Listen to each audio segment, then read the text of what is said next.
নিজের মুখটা একটু আয়নার মধ্যে দেখো, শিম্পাঞ্জির মতো দেখা যায়, কালো কুচকুচে। টিকলি, টিকলি, ওঠো, অনেক বেলা হয়েছে তো। Good morning. কিসের গুড মর্নিং? তুমি তো আমার সকালটাই শেষ করে দিলে। কেন, আমি কি করলাম তোমাকে? এই মুখ নিয়ে আমার সামনে আসছো কেন তুমি? কেন, কি হয়েছে? কি মুখ নিয়ে আমি এসেছি? নিজের মুখটা একটু আয়নার মধ্যে দেখো, শিম্পাঞ্জির মতো দেখা যায়, কালো কুচকুচে। দেখো, এটা তো আর আমার তো আর কিছু করার নেই।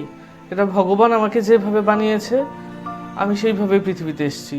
এক্ষেত্রে তো আর আমার কোনো হাত নেই। দিলে তো আমার দিনটা মাটি করে, বাদরে। কি গো, শুনছো? বলো। একটু তাকাও ওইদিকে ভালো করে। বলো, শুনছি।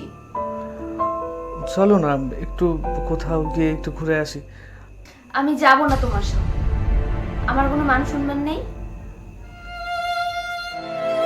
কি দেখে যে আমার বাবা আমার তোমার সঙ্গে বিয়ে দিছিল? না একটু বাইরে ঘুরতে যেতে পারি, না একটু বাড়িতে শান্তি মতো থাকতে পারি। এই চোখের সামনে এই বাদর মুখ চেহারা সহ্য করতে পারছি না।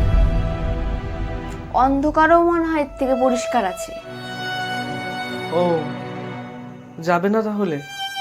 আচ্ছা, ঠিক আছে। টিকলি, এই তোমার জন্য একটা শাড়ি আছে, এই যে নাও।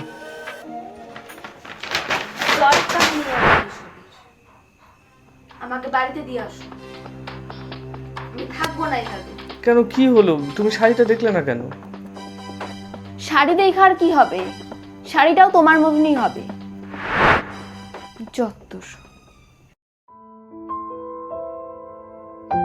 বিছানা ছাড়তেছো? আমি কোথায় শুবো আজকে? লজ্জা করে না তোমার? তুমি এবার জিজ্ঞেস করতে আসছো? নিচে গিয়ে সও। একটুকু লজ্জাও নাই, দাঁত বাই করতে করতে আস।